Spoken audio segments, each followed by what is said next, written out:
Hey, welcome back. Today I'm going to be talking about A.S. Byatt's possession, particularly the part of possession in chapter 10, where we have the correspondence between the two poets.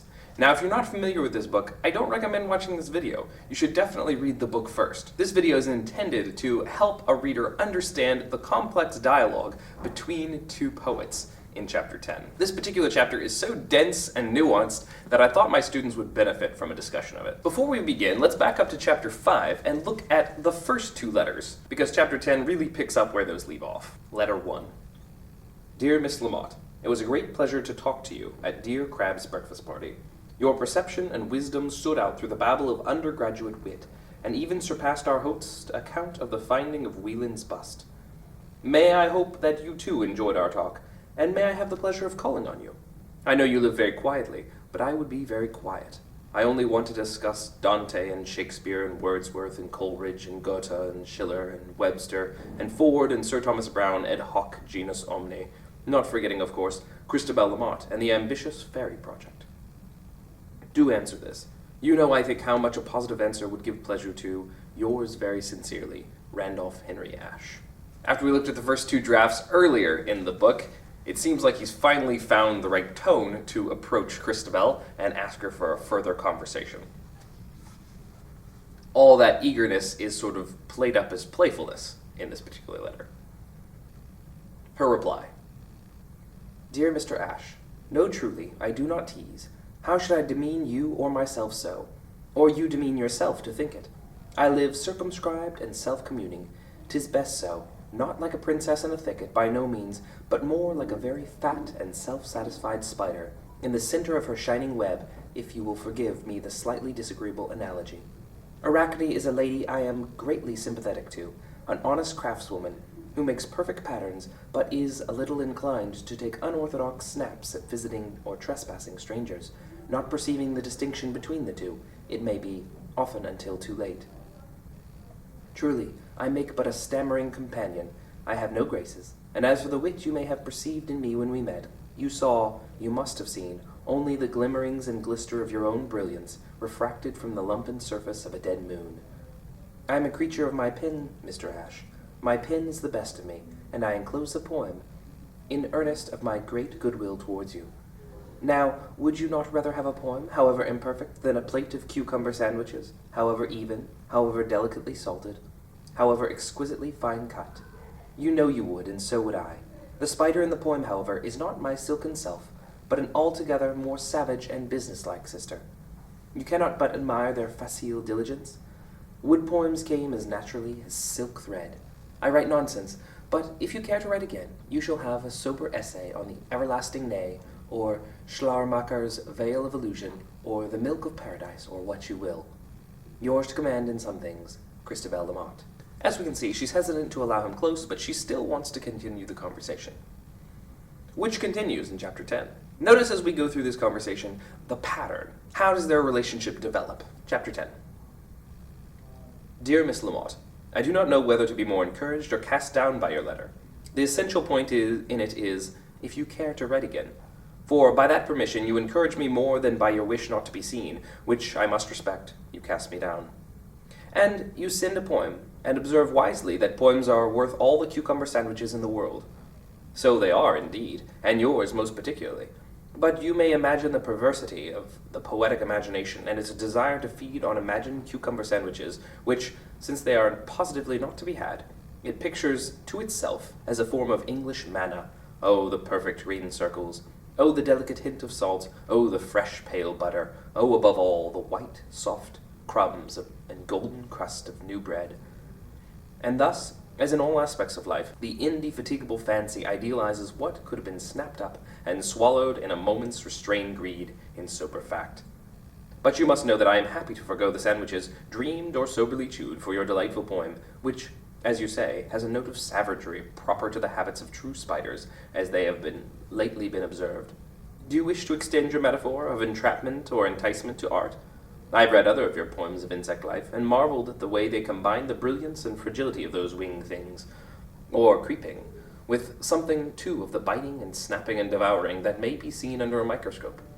It would be a brave poet indeed, who would undertake a true description of the queen bee, or wasp, or ant, as we now know them to be. Having for centuries supposed these centers of communal worship to be an activity to be male rulers, I somehow imagine you do not share your sex's revulsion at such life forms, or what I imagine to be a common revulsion. I have in my head a kind of project of a long poem on insect life of my own, not lyric like yours, but a dramatized monologue such as those I have already written on Mesmer and Alexander Selkirk and Neighbor Pliable. I do not know if you know these poems, and I shall be glad to send them to you if you do not.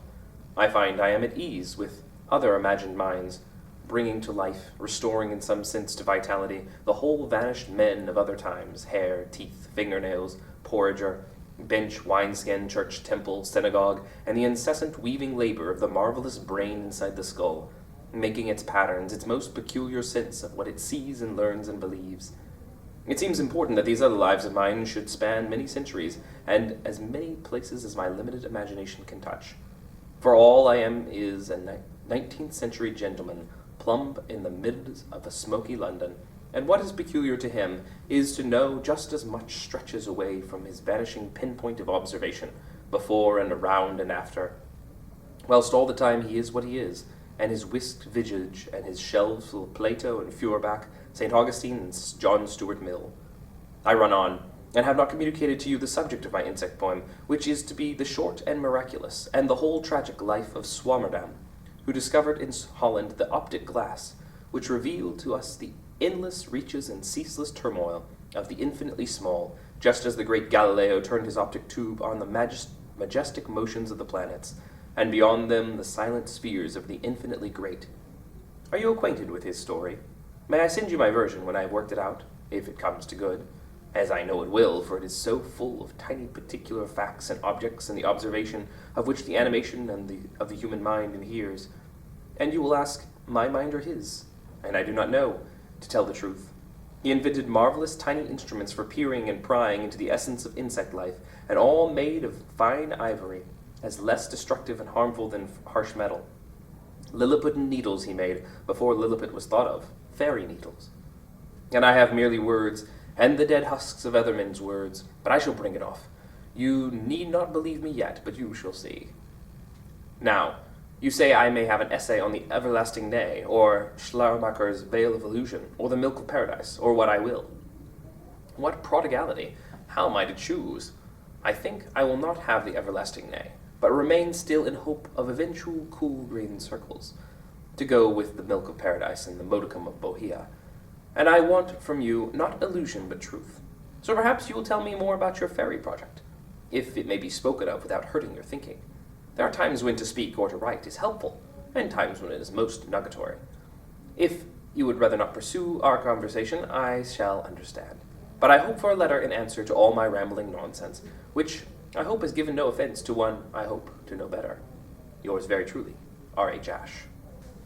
And so we enter into one of the aspects of Victorianism, which is the fascination with life and nature, the naturalism of Victorianism, particularly in our fascination with insects. Notice again as we go through this chapter how many aspects of Victorian thought keep coming up. Here's Lamont's reply. Dear Mr. Ashe, I am ashamed to think that what you may reasonably have taken for coyness, or even churlishness, in myself, should have produced such a generous and sparkling mixture of wit and information from you. Thank you. If all persons to whom I refused mere vegetable aliment were so to regale me with intellectual nourishment, I should remain obdurate in the matter of sandwiches till all eternity. But most petitioners are content with one denial, and that is truly for the best, for we live so very quietly, we two solitary ladies, and run our little household. We have our sweet daily rhythms which are not disturbed, and our circumscribed little independence, on account of being wholly unremarkable. Your delicacy will see how it is. I speak soberly for once. We neither call nor receive callers. We met, you and I, because Crab Robinson was a friend of my dear father, as whose friend was he not? I do not feel it in my power to refuse a request in that name, and yet I was sorry, for I do not go out into society. The lady protests too much, you will say. But she was moved by your green circular visions of contentment, and did wish briefly that it was in her power to give a more satisfactory answer. But it would have been regretted, it would, not only by me, but also by yourself. I was greatly flattered by your good opinion of my little poem. I am uncertain as to how to answer your question on entrapment or enticement, as qualities of art. Of Arachne's art they may be, and by extension of merely fragile or glistening female productions, but not surely of your own great works. I was quite shocked that you might suppose I did not know the poem on Mesmer, or that on Selkirk, on his terrible island, face to face with an unrelenting sun and an apparently unresponsive creator, or that, too, of Neighbor Pliable, and his religious versatility or tergiversations. I should have told a small fib, and said I knew them not, for the grace of receiving them at their author's hands. But one must keep truth, in small things as in great, and this was no small thing. You are to know that we have all your volumes, ranged forbiddingly side by side, and that they are often opened and often discussed in this little house as in the great world. You are to know, too, or maybe you are not, how shall I say this, to you with whom my acquaintance is so recent, and yet if not to you, to whom?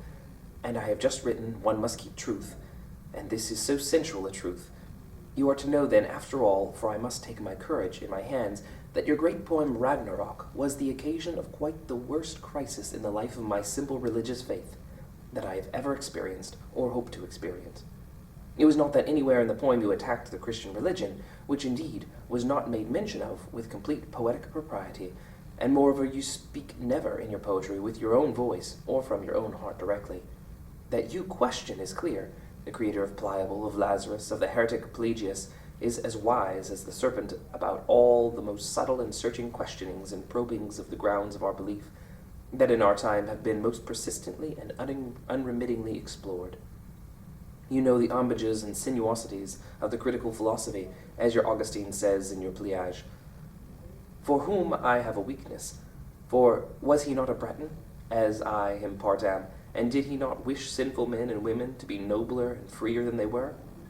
I digress wildly from Ragnarok and its pagan day of judgment and its pagan interpretation of the mystery of the resurrection and the new heaven and the new earth. It seemed to me you were saying, such tales men tell and have told, they do not differ, save in emphasis here and there, or even men tell what they desire shall be or might be, not what it is divinely, transcendently decreed must be and is. It seemed to me you made Holy Scripture no more than another wonder tale, by dint of such writing, such force of imagining. I confuse myself. I shall go on. I ask your pardon if what I have said appears incomprehensible to you. I doubted, and admitted doubts that I have had to live with since. Enough of that. I did not mean to write all this. Can you doubt that I shall be delighted to receive your swarm, madame, if, as you come to the end of it, you should still have inclination to make the copy and send it here? I cannot promise intelligent criticism, but you cannot be in need of that. A receptive and thoughtful reading you are assured of. I was most interested in what you tell me of his discovery of the microscope, and his ivory needles for examining the minuter forms of life. We in this house have done a little work with microscopes and glass, but we have a very womanly reluctance to take life. You will find no pinned and chloroform collection here, only a few upturned jars housing temporary guests, a large house spider, a moth in chrysalis form, a voracious worm with many legs which we have been wholly unable to identify, and which is possessed of a restless demon, or hatred of jar panopticons. I send 2 more poems. They form part of a series on Psyche, a modern form, that poor doubting girl, who took heavenly love for a serpent. I have not assured your question about my fairy poem. I am deeply flattered, and no less deeply alarmed, that you remember it so, for I spoke, or affected to speak, idly on the matter, as about something which might be pleasant to toy with, or pretty to investigate one of these unoccupied days. Whereas, in verity, I have it in my head to write an epic, or if not an epic, still a saga or lay or great mythical poem. And how can I, poor breathless woman, with no staying power and only a lunar learning, confess such an ambition as the author of the Ragnarok? But I have the most curious certainty that you are to be trusted in this matter, that you will not mock, nor deluge the fairy of the fountain with cold water. Enough. The poems are enclosed. I have many more on the subject of metamorphosis, one of the problems of our time, and all times rightly known. Dear sir, forgive my excited prolixity, and send, when you may, if you will, your swarm, madame, to edify your sincere well-wisher, C. Lamont. Enclosed. Metamorphosis. Does the ruffled silken flyer pause to recall how she began, her soft crumpled crawling origins? Does man, in all his puffed and sparking glory, cast back a thought to the speck of flesh and story began with from naught?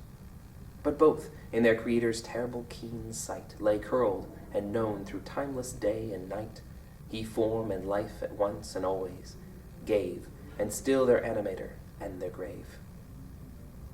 Psyche. In ancient tales the creatures helpful were to taxed and fearful humans in despair. The world was one for those men, which now is a dissonant congeries. A nation of the spinster ants their help to sorrowing Psyche brought, whom cruel Venus to set to sort the mingled grains and seeds to plant. They brought their feeling sympathy to human task and trouble. They brought their social huswifery to Venus, taunting muddle. They sorted, cleaned, and ordered what lay in feckless heap, that Psyche, all incapable, her tryst with love might keep. Think not that man's approval, anticipated kiss, is guerdon of our merit, or order's warrant is. The ants toil for no master, sufficient to their need, the daily commerce of the nest, the storage of their seed. They meet and exchange messages, but none to none bows down. They, like God's thoughts, speak each to each, without external crown. Okay, so now we're getting into some more Victorian ideas, particularly into the idea of faith versus doubt, the Victorian problem. Here we see that Christabel, in reading Ash's great poem Ragnarok, discovered a sense of doubt in herself. She felt that there was something of religious doubt in the poem, even though it was not explicitly stated, an idea that's already been introduced in the book. But now we're going to move into a conversation back and forth between the two on the topic of faith and doubt. Ash's reply. Dear Miss Lamont, how generous of you, after all, to write so promptly and so fully. I hope my answer is not too precipitate. I would not for the world harass you importunately, but there was so much of interest in what you said that I should like to set my thoughts down whilst they are fresh and clear. Your poems are delightful and original. If we were face to face, I should hazard a guess or two at the deeper reaches of riddling allegory in the psyche, in which I have not the courage or effrontery to set down in black and white. You begin so meekly, with your cast-down princess and useful creatures, and end quite the opposite, with a moral dispensation from what? Is the difficulty from monarchy, or the love of man, or eros as opposed to agape, or the malignity of Venus? Is the social affection of the anthill truly a better thing than the love of men and women? Well, you are to be the judge. The poem is yours, and a fine one. And there is enough evidence in human history of topless towers set on fire for a passionate whim, or poor souls enslaved by loveless unions imposed by parental will, and the dictates of lineage, of friends slaying each other. Eros is a bad and fickle little godhead, and I have quite talked myself round to your way of thinking, Miss Lamont, without still wholly knowing what it is. Now, I have given your poem the priority which is their due. I must tell you that I have been in some distress to think that my poem had occasioned doubt in you. A secure faith, a true prayerfulness, is a beautiful and a true thing. However, we must nowadays construe it, and not to be disturbed by the meanderings and queryings of the finite brain of R.H. Ash, or any other puzzled student of our century. Ragnarok was written in all honesty in the days when I did not myself question biblical certainties, or the faith handed down by my fathers and theirs before them. It was read differently by some. The lady, who was to become my wife, was included in these readers, and I was at the time startled and surprised that my poem should have been construed as any kind of infidelity, for I meant it rather as a reassertion of the universal truth of the living presence of all Father, under whatever name, and of the hope of resurrection from whatever whelming disaster in whatever form. When Odin, disguised as the Wanderer, Gangreader, in my poem, asked the giant Wafthrandir what was the word whispered by the father of the gods in the ear of his dead son Balder on his funeral pyre, the young man I was, most devoutly, meant the word to be resurrection. And he, that young poet, who is and is not myself, saw no difficulty in supposing that the dead Norse god of light might prefigure or figure the dead son of the god who is the father of Christendom. But, as you perceived, it is a two-handed engine, a slicing weapon that cuts both ways, this of figuration. To say that the truth of the tale is in the meaning, and the tale that symbolizes an eternal verity is one step on the road to the parity of all tales. And the existence of the same truths in all religions is a great argument both for and against the paramount truthfulness of one. Now, I must make confession.